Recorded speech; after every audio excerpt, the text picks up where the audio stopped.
everybody, thanks for joining. It's me, Jono from Seneca. And in this episode of Chemistry A-Level Revision, I'm going to be talking through ionization energies, okay? So really fundamental topic for the entirety of the A-Level course. So let's make sure that you feel really confident with it. Let's dive in. So ionization, what is that? Basically, it's a reaction where one electron is removed from an atom. So there will be one electron in the product of the equation. So we will always have an electron on the right-hand side of the equation, okay? So that's like a cute little giveaway that it's an ionization energy equation, okay? So the charges, we must understand the charges on the atom during the reaction. During ionization, we remove one electron from an atom. As the negative electron is removed, the atom's charge will increase by 1. So the second ionization of sodium converts Na plus to Na2+. The general formula would be Xn plus to X brackets n plus 1, okay? The state symbols, really important. Ionization energies are always defined as being in the gas phase.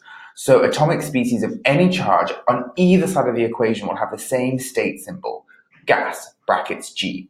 We do not define the state of the electron. It has no state symbol. Putting all of these features together, we gain the ionization energy equation. This is best shown by a few examples, so let's go through some. The first ionization energy of sodium, Na gaseous goes to, little arrow, electron, no state symbol, plus Na plus gaseous. So to show gaseous, we just do that cute little brackets G, okay? The second ionization energy of Mg, let's do another example, Mg plus gaseous goes to Mg2 plus gaseous plus an electron, okay? So the second ionization of magnesium would produce magnesium ions with a charge of 2 plus. And then if we take that a bit further, the third ionization energy ionizes the species from a 2 plus to a 3 plus ion.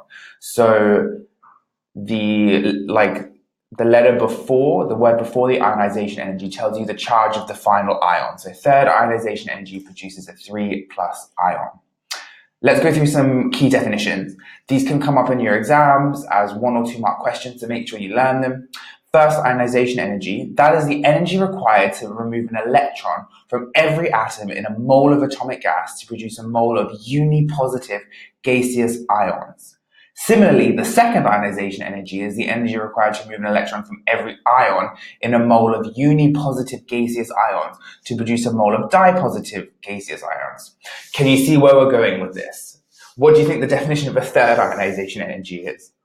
Well, it may surprise you to learn that it is the energy required to remove an electron from every ion in a mole of dipositive gaseous ions to produce a mole of tripositive gaseous ions. And that's the pattern. So I'm not going to bore you and go through the 4th, 5th, and 6th. You get the picture. You got this.